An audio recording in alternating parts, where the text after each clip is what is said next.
Musim kemarau berkepanjangan membuat sejumlah sumur warga di Tulungagung, Jawa Timur mengering.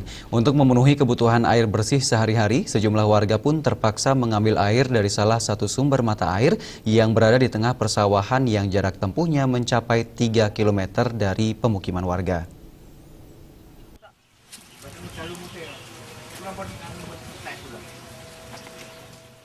Beginilah yang dilakukan warga desa Tanjung Sari, Kecamatan Karangrejo, Kabupaten Tulungagung, guna mendapatkan air bersih. Sejumlah warga harus rela menempuh jarak 3 km dengan jalur yang sempit dan bergelombang. Dengan membawa sejumlah jerigen, warga mengambil air tersebut untuk dibawa pulang untuk keperluan mandi, masak, dan cuci pakaian.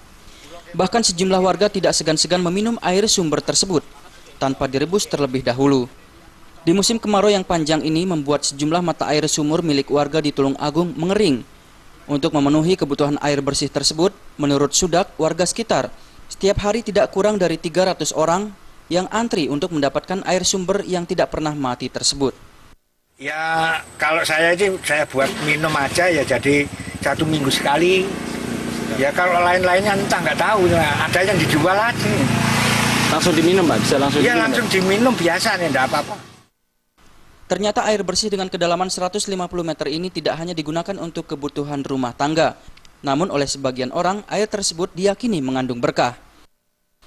Dari Tulungagung, Jawa Timur, Hoirul Abadi melaporkan.